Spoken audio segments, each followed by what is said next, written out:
Darly, vous étiez la secrétaire de mon mari, n'est-ce pas? Oui, j'étais la secrétaire de votre défunt mari. Encore toutes mes condoléances. Merci, j'ai vérifié l'agenda de mon mari, et j'ai remarqué qu'il avait rendez-vous presque chaque jour, avec une femme qui s'appelait Vanessa. Je ne sais rien de tout ça, madame. Je ne connaissais pas tous les rendez-vous de votre défunt mari. Pourquoi vous êtes anxieuse, tout à coup? Dites-moi la vérité. En fait, votre mari avait une maîtresse, et c'était avec cette maîtresse qu'il avait rendez-vous chaque jour. Et, quelle est la dernière fois que mon mari l'a vue? La dernière fois, sa maîtresse était venue ici, et ils se sont disputés violemment. Sa maîtresse lui demandait de divorcer de vous, mais monsieur Alberto ne voulait pas, donc elle s'était énervée. Donc ma fille avait raison, peut-être que c'est la maîtresse de mon mari qui l'a tué. Savez-vous où habite cette femme? Oui, je sais où cette femme habite, je vous enverrai son adresse.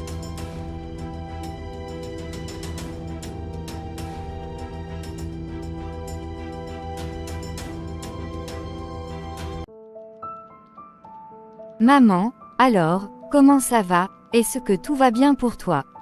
Bien sûr que tout va bien. Pourquoi tu poses cette question, ma chérie? Je te pose cette question, parce que hier, je t'ai dit que papa te trompait avec une autre femme avant de mourir. Je pensais que ça allait te rendre triste. Oui, ma fille, ça m'a rendue extrêmement triste, mais je veux connaître la vérité. Je veux savoir qui l'a tué, car même s'il me trompait, il ne méritait pas d'être tué ainsi. Maman, tu as extrêmement bon cœur, même si tu sais que papa te trompait, tu veux quand même connaître son assassin.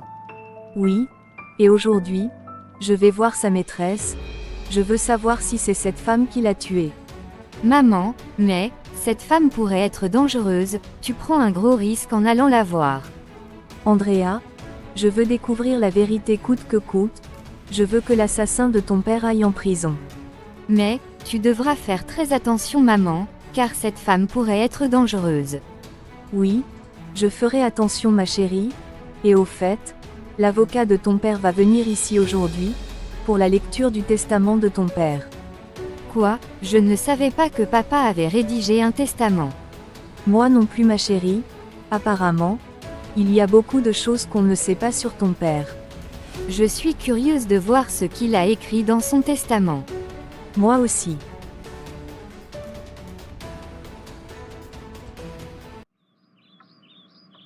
Bonjour, est-ce que vous êtes Vanessa?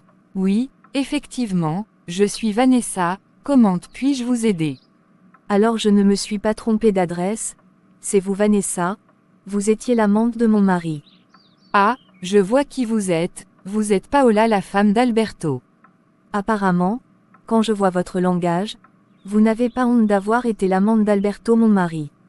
Pourquoi devrais-je avoir honte? J'aimais Alberto, et il m'aimait aussi. Et d'ailleurs, ça m'attriste beaucoup qu'il soit mort. Alors, c'est vous qui l'avez tué? J'en suis persuadée. Quoi? Et pourquoi je l'aurais tué? Je l'aimais tellement. Vous l'aviez tué parce qu'il ne voulait pas divorcer de moi. C'est vrai, j'avoue, je voulais qu'il divorce de vous pour que je puisse l'épouser, mais je ne l'ai pas tué. Admettez-le? Enfin, c'est vous qui l'avez tué au restaurant. Le soir de sa mort j'étais chez moi avec ma tante, et je l'aimais tellement, je n'aurais pas pu le tuer. Vous êtes une pétasse, vous saviez qu'il était marié à moi, et vous avez quand même couché avec lui. Que ce soit bien clair, ne me traitez plus jamais de pétasse. Et vous que ce soit bien clair, ne posez plus jamais vos mains sales sur moi. Partez immédiatement de ma maison, ou je vous jure que vous allez le regretter. Je ne comptais pas rester ici, mais que ce soit bien clair dans votre tête, si c'est vous qui avez tué mon mari, je le découvrirai, et vous irez en prison. Allez-vous-en. Ma chérie, j'ai entendu ta conversation avec cette femme tout à l'heure. Ma tante, ne viens pas me faire la morale, laisse-moi tranquille. Ma chérie, tu étais en couple avec un homme marié, ce n'est pas bien. Je m'en fous que ce ne soit pas bien, j'aimais Alberto, et lui aussi. Et, que vas-tu faire maintenant que sa femme t'a menacé? Je n'ai pas peur de cette femme ma tante, je n'ai pas tué Alberto, je n'ai rien à craindre, d'ailleurs je vais prendre possession de l'entreprise d'Alberto. Quoi? Comment ça? Cette entreprise ne t'appartient pas, Vanessa, que vas-tu faire? Avant de mourir, Alberto m'a nommé actionnaire majoritaire dans son entreprise, donc je vais trouver un moyen de prendre totalement son entreprise maintenant qu'il est mort. Et que vas-tu faire de sa femme et de ses enfants, car ils ont tous le droit sur cette entreprise aussi? Je vais être sincère avec toi ma tante, si l'un d'eux essaie de bloquer mon plan, je vais les tuer, je vais à tout prix devenir millionnaire.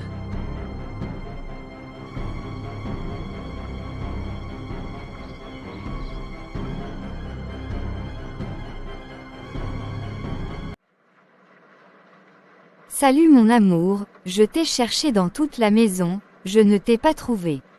Qu'est-ce que tu es venu faire ici, Andrea? Pourquoi tu ne m'as pas dit que tu venais?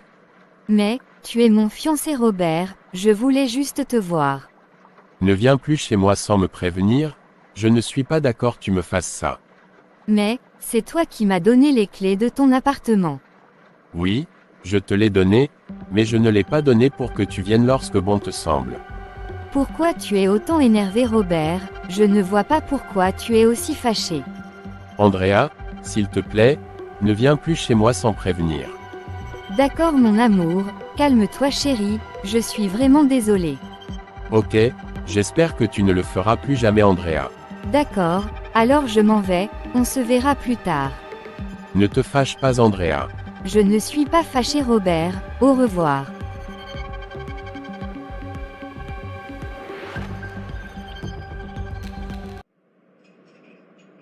Sylvia, tu es ma meilleure amie, je dois absolument te parler de ça. Qu'est-ce qu'il y a, Andrea? Je te sens stressée. Je suis stressée Sylvia, Robert me traite très mal ces derniers temps. Comment ça, il te traite mal ces temps-ci? Vous vous êtes disputés? Non, des fois, il est gentil, d'autres fois, il se comporte en vrai sauvage avec moi. Peut-être qu'il est bipolaire, peut-être qu'il a des sauts d'humeur. Je suis psychologue, je connais le comportement d'une personne bipolaire, Robert n'est pas bipolaire. Alors, s'il n'est pas bipolaire, alors pourquoi il agit comme ça d'après toi? Je pense qu'il me trompe avec une autre femme. Andrea, je ne pense pas qu'il puisse être capable de te tromper. Nous sommes aux États-Unis, il y a des millions de femmes, donc je suis sûre qu'il me trompe. Oh mon Dieu, alors, que vas-tu faire? Je vais enquêter, car, je veux savoir qui est cette femme avec laquelle il me trompe.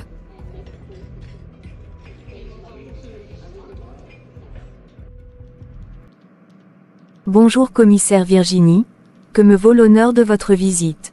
Bonjour Madame Paola, je suis venue vous parler de l'enquête que vous menez pour trouver l'assassin de votre mari.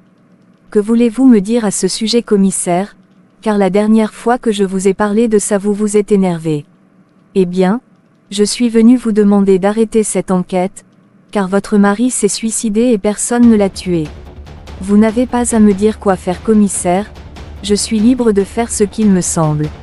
Eh bien, je suis désolée de vous apprendre que non, en tant que commissaire, je vous ordonne de cesser immédiatement l'enquête. Et pourquoi devrais-je arrêter l'enquête commissaire? Est-ce que c'est juste parce que vous l'avez décidé? Non, c'est parce que vous n'avez pas le droit d'interférer avec la conclusion d'une enquête. Eh bien je m'en fiche, je ne serai pas embêtant que je n'aurai pas trouvé l'assassin de mon mari. Ne me forcez pas à utiliser la manière forte avec vous Madame Paola, faites juste ce que je vous ai dit.